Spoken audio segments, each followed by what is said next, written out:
States Constitution matters even during a pandemic. While Democrat politicians seek to impose draconian restrictions against their citizens, this past week, the Supreme Court of the United States had their say on New York State's capacity restrictions, which restricted the number of attendees allowed in places of worship, but not other government-deemed essential businesses. Justice Gorsuch in the ruling said this as he rolled back Governor Cuomo's restrictions on places of worship.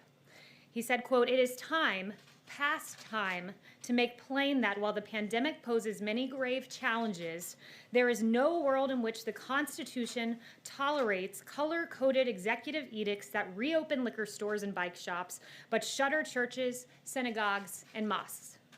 Behind me, you will see displayed images of Democrat hypocrisy playing on loop.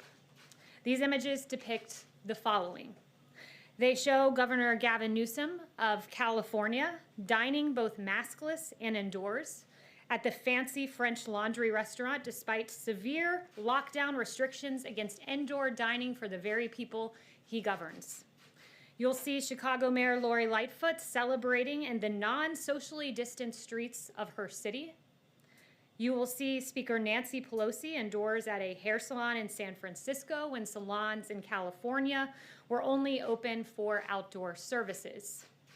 And you will see CNN's Chris Cuomo staging his emergence from quarantine in a made-for-television moment, coming out of the basement, and this was after Cuomo was spotted breaking his brother, Governor Cuomo's quarantine rules to go for a bike ride in the Hamptons.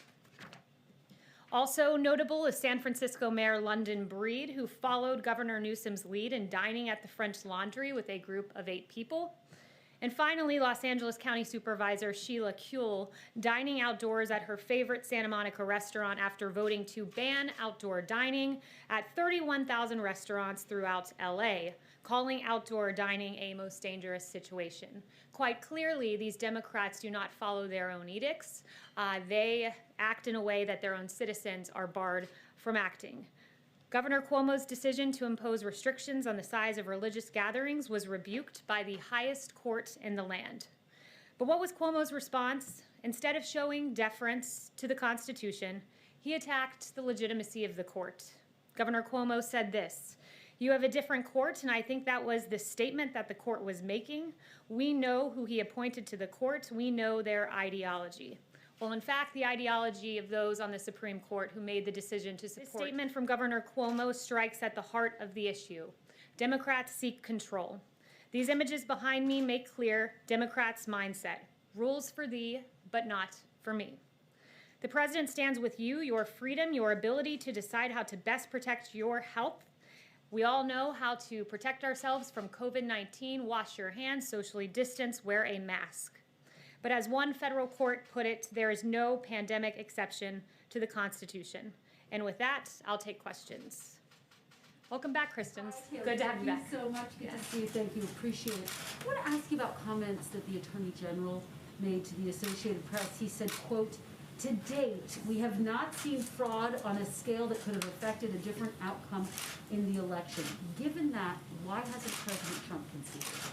So first, he went on to say this. It was in an AP interview where he made that initial comment, but in that same AP interview, he went on to say that he thinks a lot of people are confusing the use of the federal criminal justice system with allegations that should be made in civil lawsuits.